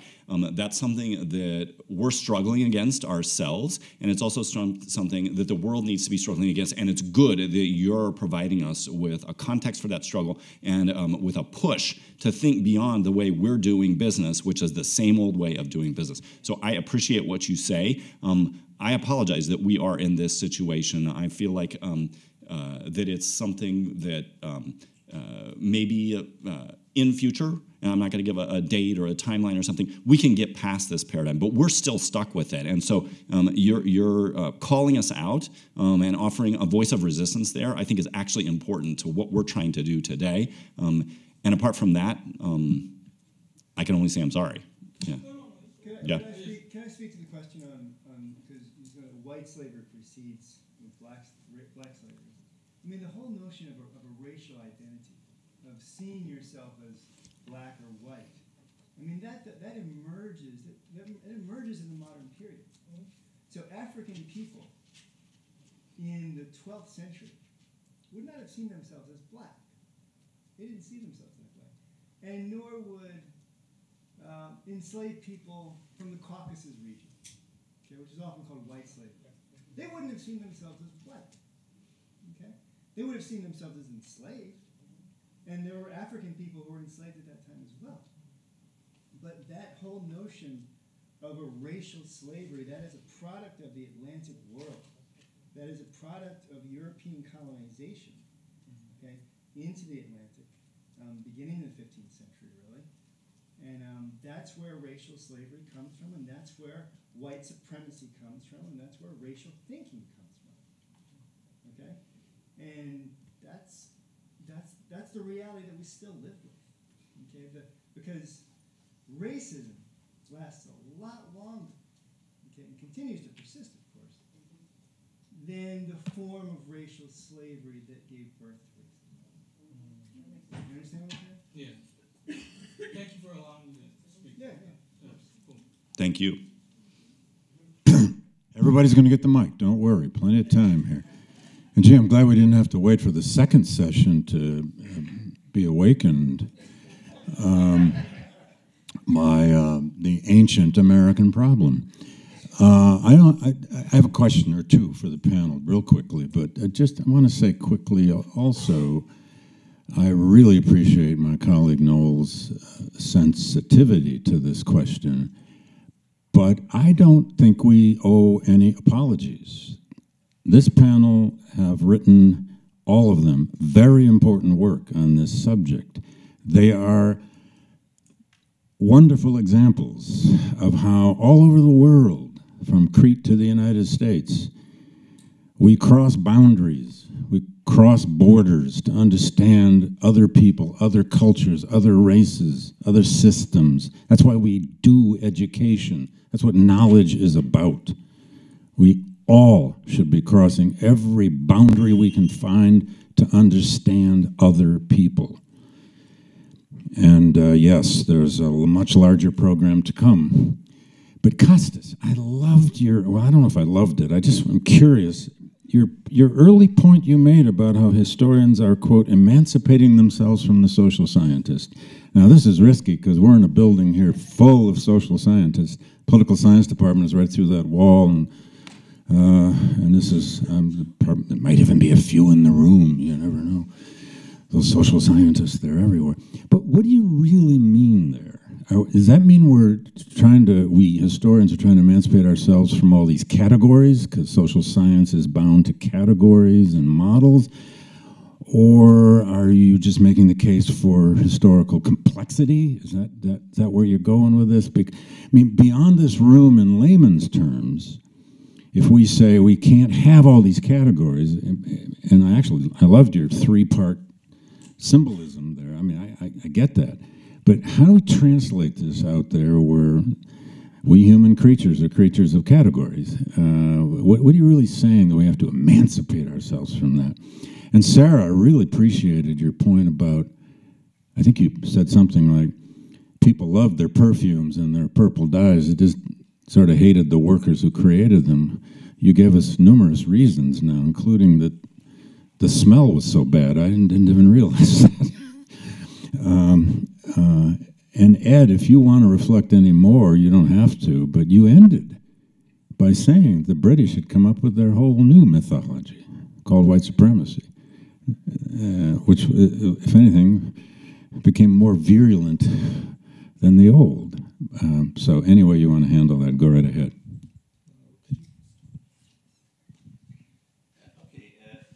So what I'm arguing is not that we should stop having categories and concepts.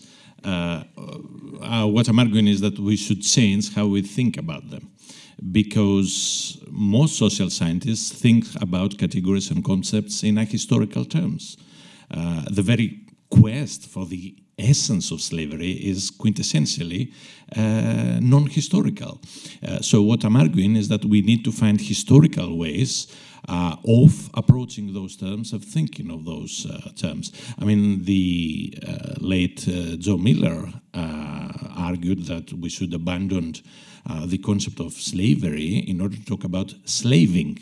The processes in which slavery is inscribed.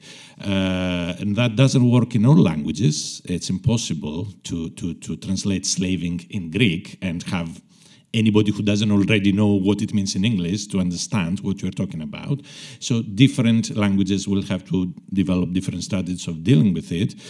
But my main argument is that we need processual ways of thinking about terms and concepts like slavery and serfdom and so on, and not the essentialist and typological ways that have been dominant until very recently. That's the main point. It's not easy because, of course, we are used to thinking about concepts in essentialist terms, but if we want to move ahead in the global study of slavery, I think it's absolutely necessary, and there's no way around that.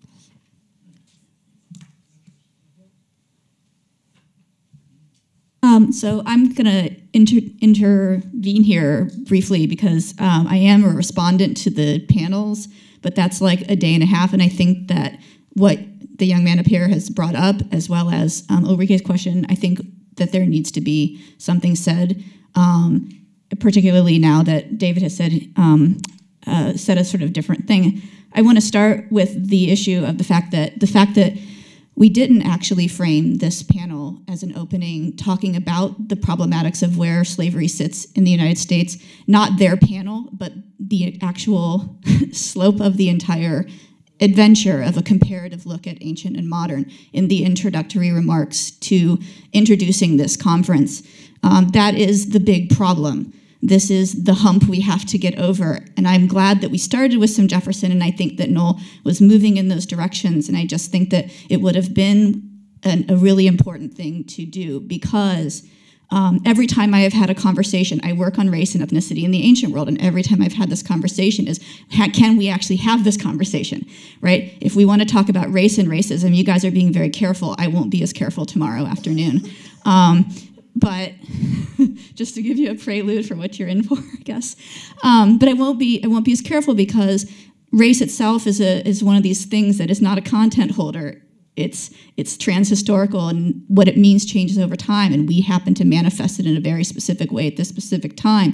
But that doesn't mean the prejudices and the institutionalization and systemization and technologies used to hierarchize and categorize and contain people haven't existed historically. It gets right to the problem that Kostas is pointing to with the definitional strategies of this.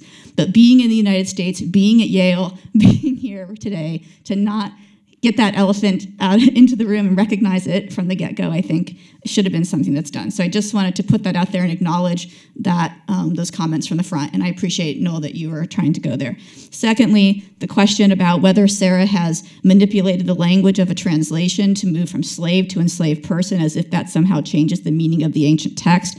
Servus means slave. That's what a 19th century dictionary has told us. A 19th century dictionary tells us to translate it as slave. That's a contained historical moment itself on how we choose to translate language. Language evolves over time. Our translations should, in fact, I would argue, evolve over time to actually contain more refinement and more care in what we do and what we say and how we understand language.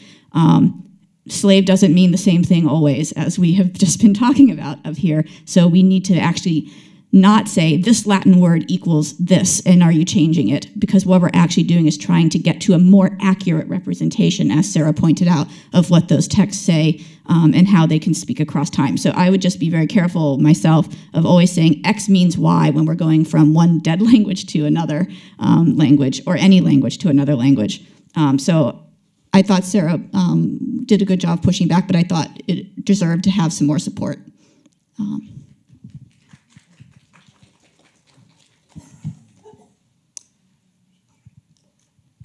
Hi, just to piggyback off what this young lady said, I came here today because I am a third generation of a product of slavery here in the United States.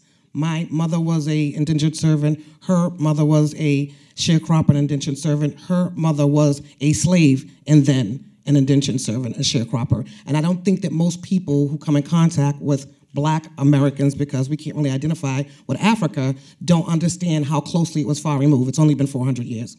And it was 500 years of slavery. So I'm here because I sit on different boards. I wear many hats. I'm in the community. I'm a custody advocate. I'm a family advocate. And I'm constantly in rooms where people cannot even speak about slavery. or speak about the systematic racism, and they pretend that it doesn't exist.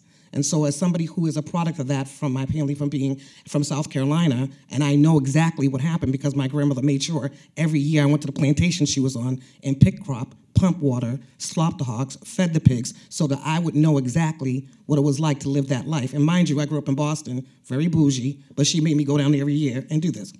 I now as an adult appreciate that. And there's something that nobody can take from me, so I actually live like a slave. So I want those elephants out the room. I want us to have an open dialogue, be able to talk about it, because we talk about everybody else's atrocities. So I was sitting here cringing when I first got here. I'm like, why are we talking about the Roman Empire? We already know about the Ming Dynasty. We know about Greek mythology. I learned that in high school and college. We can talk about that as a team collaboratively, but we cannot talk about slavery here in America. And it really disheartens me that I can sit and build relationships with people of other races, but they don't respect where I came from. But as we're born and raised, we're forced to learn everybody else's culture. I know about the Italians, I know about the Irish, I know about the Scottish, I know about the Czechoslovakians. My name is Antonia, by the way. It is Czechoslovakian. That's where my mother got it from, the book Antonia. I've read every piece of literature there is, you know, Edgar Allan Poe, Shakespeare, I can read it inside out, but nobody knows where I come from. Nobody knows what my family went through. And when I want to have these open dialogues, it's like, get over it, go back to Africa. I didn't come from Africa. What tribe did you steal me from? What language did we speak? And I really admire everybody else's culture. You have a language, you have a cuisine, you have customs and values. We don't have that as Black or African Americans as quoted. So I'm here to bridge the gap between the community and other people so that we can have these conversations. We're dealing with HR 40, which is reparations. A lot of people don't even want to talk about that. But every other cultural group was paid reparations, but we actually built this country from blood, sweat, and tears, castrations, lynches, and everything, and it was even with the Jim Crow laws. And nobody wants to talk about slavery here in America. So I wanted to be here because I wanted to learn. I also wanted to tell my experience, and I want to be that catalyst that builds the community together because it's just really not working. Everybody's shutting down. Everybody's getting hostile. You see the Facebook comments going back and forth, and people just don't want to talk about slavery in America. So I really appreciate the opportunity, and I appreciate you guys being here, and I thank you.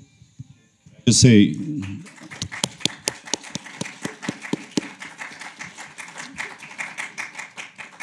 I just want to say a word to that, and we're coming to the end of our session here, but I very much appreciate what you had to say, and I think that part of the reason we wanted to have this conference on this topic in this space and time is to confront these kinds of questions.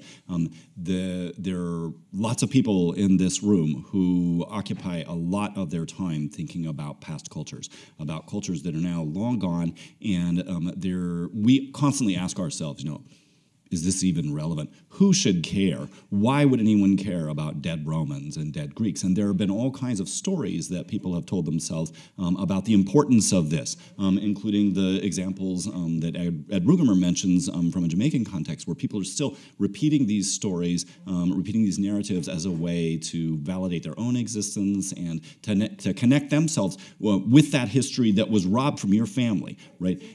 And it is important. And so then you have to ask yourself, what's the answer to that question? Does this matter at all? And I think I do have a lot of colleagues, and I'm guilty of being the kind of colleague who drills down too much into the ancient sources, but I struggle against that. But I have colleagues in the room, and I think Rebecca Fudo-Kennedy, who's behind you, Sarah Bond, also my colleague Emily Greenwood, who spoke up earlier.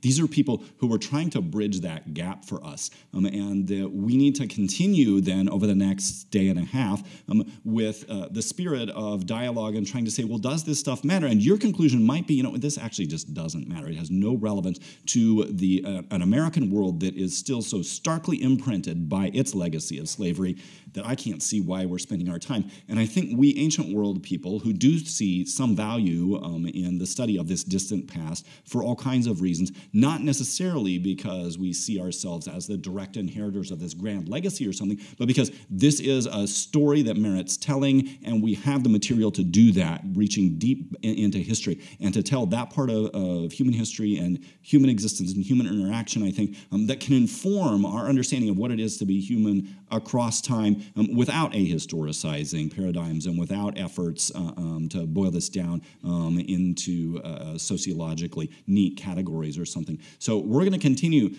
to slop our hogs here, I think, for the next day and a half. And I really appreciate that you're saying, let's keep our mind on what we're here, where we are in this moment now and how we got here. Yeah. I hate to interject myself again, but and we'll get to the next question, but everyone's voice is welcome here. It is simply not true that Americans don't want to talk about slavery. I'm sorry. Look, all right, let's debate that at the coffee break. But lifetimes have been spent, people in this room studying this question, doing this history, and one ought to be careful where to point that finger. Now, the purpose of history is to give us templates to understand ourselves, and we welcome your experience here. We more than welcome it, but please don't tell a room full of historians who spent their lives studying this that no one cares about this subject. And we're trying to reach the real world, ma'am. We're live streaming this to the real world right now. Yes. Yes. Okay. Okay. I know. We know that. We know that. Yes. Yes.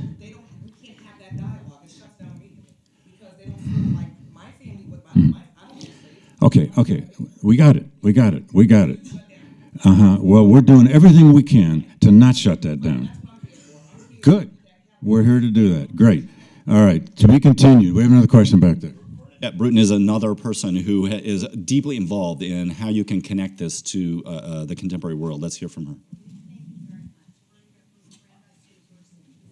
People hear this all right? There we go. Okay.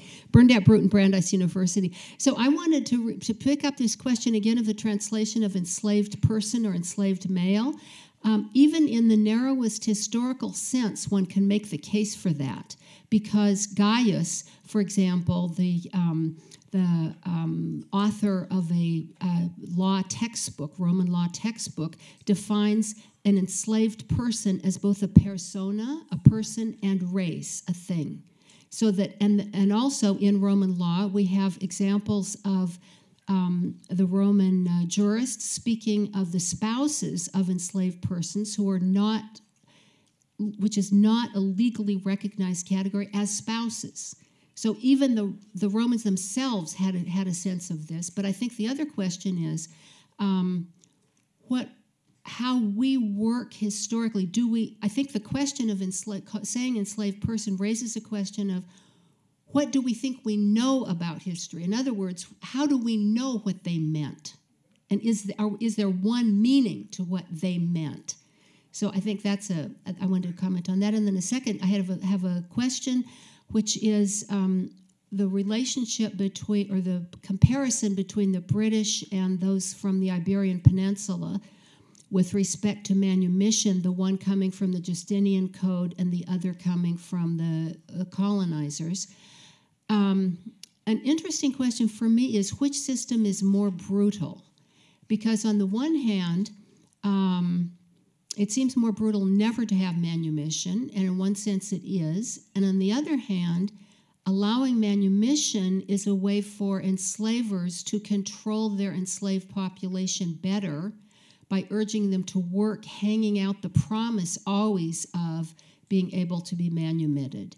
And I know that asking the question of which is more brutal is usually not a historical question, but in line with the intervener here who comes from the community, I want to say that that is what slavery is also about.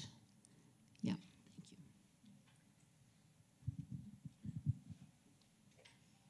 I don't think the legal system doesn't necessarily determine which system is more brutal or not.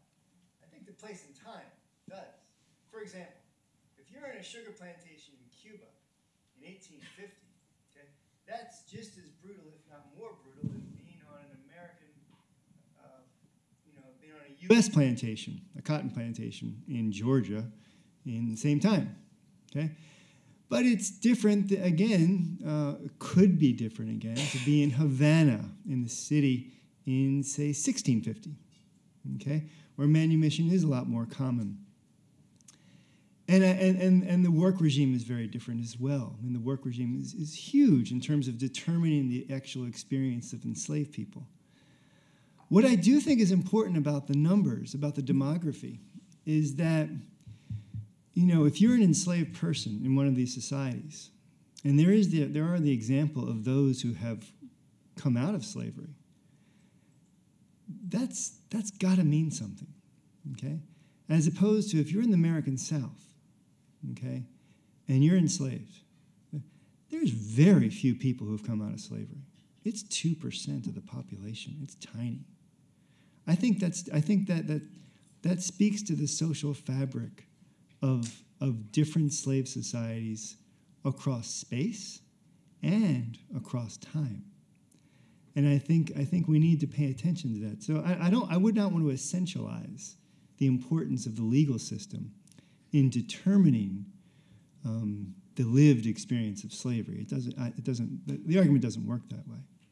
But I think it does shed light on, okay, what the possibilities are for enslaved people within these different slave societies across time. That's the way I would answer that question.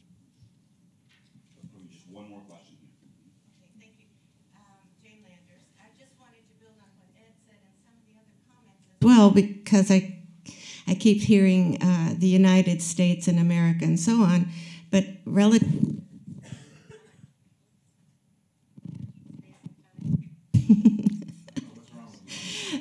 Okay. Oh, okay.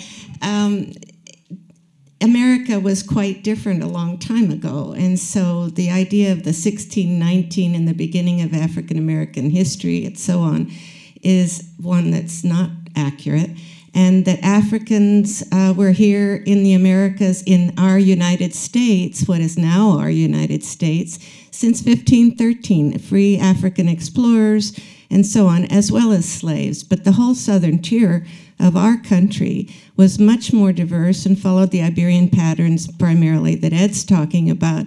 It's only that Anglo-chattel slavery system comes later, but it's the one that most young people in this country think is the whole, and it totally isn't. So I think we can learn a lot by being more specific in language, time, and place. So. Draw this to a close, but I think we've had a very productive, even heated discussion. I think that's great. That's exactly what we wanted. Now take a break, and we'll be back for the next session to follow. Thanks very much. Thanks to our speakers above all.